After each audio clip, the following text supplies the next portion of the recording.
Eric, une victoire dans ce derby, mais ça n'a pas été simple du tout. Eh bien, écoutez, c'est le derby quelque part qu'on espérait tous, hein, joueurs, public, d'accord. On a vu une équipe de Briançon qui est arrivée avec de très bonnes intentions, c'est-à-dire de jouer un match de hockey plein. Et ils ont l'équipe cette année pour faire ça, parce que même si tout le monde lorgnait un peu sur les résultats, moi en tout cas j'ai préparé l'équipe pour affronter cette équipe-là, d'accord. Donc oui, ça a été dur, mais je suis fier de mes gars parce que à la fin du deuxième tiers, en rentrant dans le vestiaire, je leur ai dit c'est très bien ce qui nous arrive là. Et là, on va voir la force de caractère et comment on va réagir pour rester dans le match, d'accord, et faire basculer le match du bon côté. Donc, le match aurait pu basculer pour Briançon, sans problème. Il bascule pour nous, c'est très bien pour les 3 points, c'est très bien pour la confiance, mais encore une fois, on a encore beaucoup de choses à corriger dans notre jeu, voilà. Pour pouvoir, on va dire, gagner, on va dire, un peu plus facilement ce match-là. Je parle des powerplays, parce que le powerplay, on en marque un très rapidement, et qu'après ça, on bouge le puck, on n'a pas bougé assez vite le puck pour pouvoir vraiment faire la différence.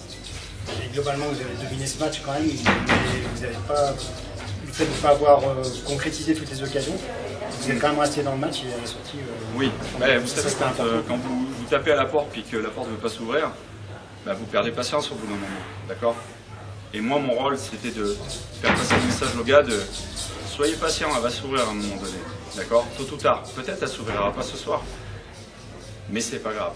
On doit jouer de cette façon-là si on veut que la porte elle s'ouvre, et c'est ce qui s'est passé. Voilà. Est-ce que l'équipe a manqué un petit peu de rythme par rapport à Briançon ou pas, parce que vous avez joué deux fois moins de matchs? C'est pas faux.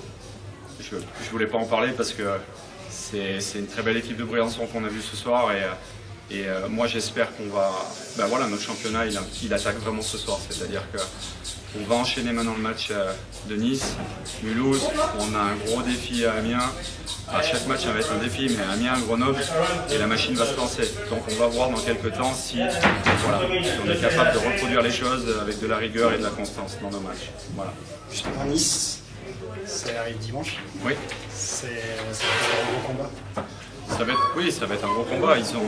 C'est Nice, c'est-à-dire qu'ils ont des bonnes individualités, ils s'appuient sur un bon gardien. Moi, on a déjà regardé le match contre Grenoble, parce que quand tu pousses Grenoble au pénalty, c'est qu'il y a de la qualité quand même en face. Voilà, ça va vite. C'est une équipe qui fait beaucoup d'échecs avant, qui est très structurée, enfin qui a de la structure. Voilà, ça va être un bon challenge pour nous. Est-ce que les 2 nouvelles recrues, Eric, pourront être alignées contre Nice? Non. Puis même si on avait pu les aligner, je ne les aurais pas alignés. C'est-à-dire qu'on a un collectif qui est en place. Et moi, je ne peux pas me permettre de prendre ces 2 joueurs-là et de les intégrer comme ça, alors que les autres font le job jusqu'à date. Ils ont fait le job au camp d'entraînement, ils ont fait le job, d'accord, jusqu'à ce match-là ce soir. Les choses vont se faire naturellement. Donc Claude, c'est quoi le sentiment après cette défaite? C'est clair qu'au point de vue comptable, on peut être déçu, mais je pense qu'on ne peut pas être déçu de la manière que l'équipe a travaillé ce soir. L'équipe était bien en place. Voilà, on a manqué un tout petit peu d'opportunisme, surtout à certaines occasions, mais je trouve que je n'ai rien à reprocher à mes joueurs ce soir. Ils ont été solidaires, ils ont travaillé jusqu'au bout. On dit qu'il y a des défaites encourageantes, alors est-ce qu'on peut parler d'une défaite encourageante? Tout à fait. Après, je veux dire, aujourd'hui on construit, on voit bien que petit à petit, là, on commence à prendre le rythme. Petit à petit, il y a des joueurs qui reviennent aussi, donc on voit bien qu'on commence à prendre le rythme de cette ligue. Donc oui, pour l'instant, on est vraiment dans le bon chemin. Ce soir, c'est un peu d'impact offensif qui vous a manqué?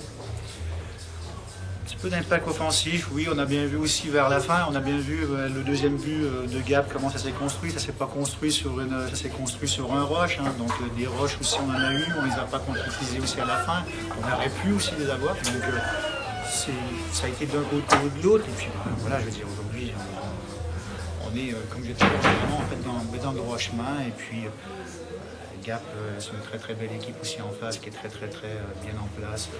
Voilà, on savait que c'est une équipe qui a beaucoup de vitesse, qui a beaucoup de skills, donc pour nous il fallait être bien en place dans notre jeu sans le palais, et puis on a réussi un petit quelque chose ce soir quand même. Voilà. Du coup, c'est une bonne prestation de Mulhouse dimanche. C'est Mulhouse dimanche. C'est vrai que ça taille. Quoi? C'est vrai que ça va vite. Ah, ça va vite. Oui, voilà, il faut vite se projeter tout de suite sur Mulhouse. Donc oui, tout à fait. Donc oui, ça sera dimanche à la maison. Et puis voilà, il faut vraiment garder cet même état d'esprit, regarder vers l'avant. On verra aussi les blessés qui vont arriver. Donc voilà, c'est très bien. Malgré la défaite, on ne peut pas être satisfait d'une défaite, mais dans l'optique de construction de la suite, c'est vraiment de vélo. Nous, c'est un adversaire privé plus abordable. Après, oui, peut-être, mais bon, après, les matchs, il faut les jouer. Hein. Donc voilà.